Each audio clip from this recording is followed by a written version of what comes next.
Badev says, hello, my name is Elise Manukian and I'm a journalist and birthright volunteer from the United States. Today I'm joined by Maria Karapetyan from the My Step Alliance, also known as Imkail, and we're going to be talking about her campaign and the future of Armenian politics. Maria, thank you for joining us on this rainy day. Thank you for having me. So you have years of experience as a local activist and a member of the civil society sector. Did you always know that you wanted to go into politics? Well, in my childhood, I had this dream of becoming a diplomat, but as I gained more insight into the politics of Armenia, I changed my dreams because I realized that that state of politics that our country was in had no opportunity for me. So I became a linguist, and I also, at some point in my life, studied conflict transformation because I wanted to contribute to the peaceful transformation of the Nagorno-Karabakh conflict. And it is only this spring that I actually thought of even stepping into the internal political activity field of Armenia. Because prior to that, I worked with the Imagine Center for Conflict Transformation for years. So my work was more transnational on the regional level of the South Caucasus. And I wasn't involved in the internal political activities of Armenia, although my oppositional views were known to people who knew me. So My Step, or Imkail, represents many disparate ideologies under one big tent. What brings you all together? About the My Step Alliance, it is actually a power that tries to represent the wider public in Armenia, because it is a power that was born out of the Velvet Revolution. So it has this, and the Velvet Revolution truly encompassed all layers of our society.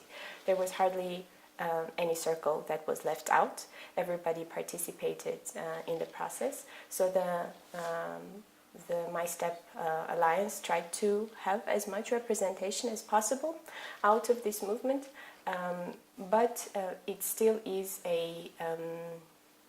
it's not, let's say, a very vague, without any identity group of people. Let's say whoever participated in the Velvet Revolution could be in the My Alliance. And when the alliance was being built, the list that was supposed to become the electoral list, a few criteria were taken into consideration. It was the profession of the person whose candidacy was being discussed, and it was the work sphere, the experience, and potentially what part of the parliament's work the person could contribute to, that was taken into consideration. And it's the person's adherence to the civic contract party, and their political path was also taken into consideration. And in general, the board of the party, the Civic Contract Party, was the one interviewing all of the potential candidates and trying to understand where people stand politically, and how they can cooperate with each other within the alliance as well. So on the subject of My Step, post-revolution, a common feminist critique directed towards Imkail was the lack of women represented in positions within the party, despite the visibility of Armenian female activists such as yourself during the revolution. In the upcoming election, My Step has 48 female representatives out of 182. So what happened? First of all, the Velvet Revolution saw a unprecedented participation and leadership of women because of the principles and values it had adopted and was using. The non-hierarchical nature of decentralized civic disobedience is the ideal platform in which all groups of society, including women, don't face the institutional usual obstacles that they face when they want to exercise political power. So the Velvet Revolution was unique in that sense that it had basically dismantled the hierarchies in our society, so everybody could participate and take leadership. When we stepped out of the streets into institutional politics, all of the obstacles obviously, well, perhaps not obviously, because there were some expectations among certain circles in our society that things would have changed also in institutional politics. But unfortunately, those obstacles again filtered women out of the positions. And we didn't see as many women as some of us would like to see, but that the critique was very harsh, I think helps the process. And I believe that if we keep pushing and keep criticizing ourselves for lack of adequate representation, then things will continue changing. So I believe that there is a lot of awareness in the Civic Contract Party, in the My Step Alliance about the issue, and effort is being directed at representation of women.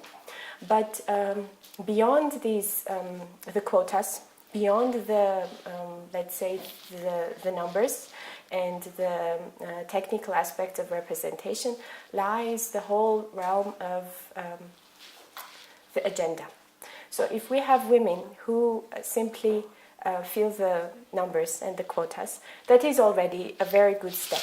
Quotas are very, very important because they help to counterbalance the glass ceilings that exist in a quick manner. But at the same time, to achieve a more organic or natural representation of women in institutional politics, we also need the women who enter politics thanks to quotas to have a feminist agenda, to continue paving way for other women to enter institutional politics and to empower young women to build that path. So you've already described some of the obstacles to political participation of women in Armenia. Could you elaborate a little bit on these obstacles and also share how you've navigated them in your campaign? Well, the obstacles are not strictly unique to Armenia. I think it is also, we can observe this in other societies around the globe. It is first of all one of the obstacles, perhaps not first of all, the double burden that women usually bear in their lives. It is, let's say the type of labor that they do that is recognized and acknowledged and remunerated as labor, work, and the type of labor that women do that is not usually acknowledged as labor and is usually ascribed as duties, household chores, and the natural part of a woman's identity. So I think that managing to carry this double burden usually keeps women away from investing enough into their personal development, although I think women also do exert a lot of effort towards this. Just recently I was reading an analysis about youth in Armenia, and according to the surveys, young ladies invest more into non-formal education in parallel to their university education than men. Perhaps this extra effort on their behalf is also because they acknowledge that they need to make more effort in general. They have to make more effort in general to overcome and reach the same goals that usually are easier at the reach of men. This has to do with a lot of socio-cultural contexts. Young girls usually are taught to use their voice in a soft manner, to use it in a low tone, not to run, in general to keep quiet. I'm not saying that this is done in all of the families and in all of the cases, but that's, let's say, the dominating, expectation of what a young lady should do. And obviously these are not features that are very much welcome in a highly competitive sphere, which is institutional politics. So the socio-cultural, the socialization of young ladies also does not encourage them into being active actors of such processes, because it does not resonate with the image of the woman that the society usually expects to see.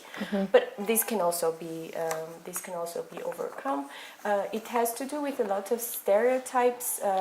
Another reason, a lot of stereotypes of who can perform certain jobs and tasks in the society, who can occupy certain posts in government. There are certain professions that are conventionally associated with men, the military, the defense, and there are then fields and spheres that are associated more with women, education, healthcare. So these stereotypes also filter women out and create obstacles to them. This year, activists and the public have responded to several serious cases of domestic violence against women in Armenia, from the attack on female politicians during a session of the Council of Elders to the recent murder of Christine Iskandarian. Is this a legal or cultural issue? I think that the issue of domestic violence got caught up in political struggles and a lot of manipulation on what domestic violence or more violence in the family might entail. Certain political actors try to manipulate this as though it's an interference into what they call the traditional Armenian family.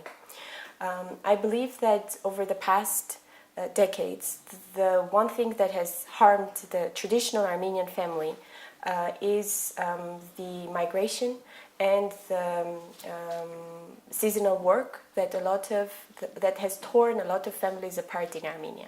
And instead of keeping our focus on keeping families together and not separating them because of economic reasons or political reasons, young people leaving the country to study abroad, all of these other challenges that I might frame as the challenges to the family are put aside, and something that is a grave problem, femicide, is not acknowledged as such and is clustered and categorized as though it is just a regular type of a crime that does not have its particularities, which it does.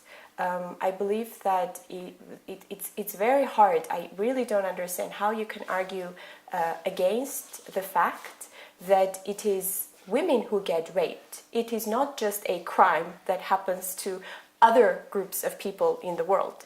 That is something that has certain parameters, and it's really, I don't understand how people may not see that.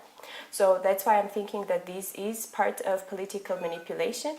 Femicide and domestic violence against women has its characteristics, and the usual legal procedures are not enough to prevent this sort of a crime, and also to contain its possible risks, because this sort of domestic violence also has the nature of like escalation. It of course has early signs, early warning signs, and if our society can have structures that pick up these early signs and help women, give them the social support that they need in order to identify this escalating cycle of violence, a lot can be prevented. It takes a lot of courage to enter the political field, especially when the system isn't always designed for you. Could you tell us who are your political heroes and why? Because previously I would have never thought of coming close to institutional politics in Armenia, and I saw myself more in the civic field. Now, retrospectively, I admire those that have been struggling in internal political opposition, especially since 2008, and the total devastation and hopelessness that was in place for a decade in Armenia. So my current colleagues in the Civic Contract Party and my political team are heroes. I think that the participants of the Velvet Revolution, each and every single one of them, was a hero, starting from the very first protests that were few in numbers, but people found the inspiration, hope, courage in themselves to come out into the streets, and up until those days when it was really had taken a massive scale. And I do think that heroism is in their act of disobedience, in their adoption of non-violence as a method. I know I'm not answering your question in the classic sense, but I truly cannot really name a political figure that stands out in my eyes as a model to follow. The thing is that it should be the ordinary. It should each and every single act of ours is a political act. So I don't really see where we can draw this line of heroism. I guess politicians should be doing what their ethical and moral codes and political views direct them towards, and it should not be an act of heroism but one of integrity and honesty. So it's really hard for me to find political heroes. No, I like that. Be your own hero. Yeah. Well, thank you so much for your time, Maria, and good luck. Thank you very much, Elise.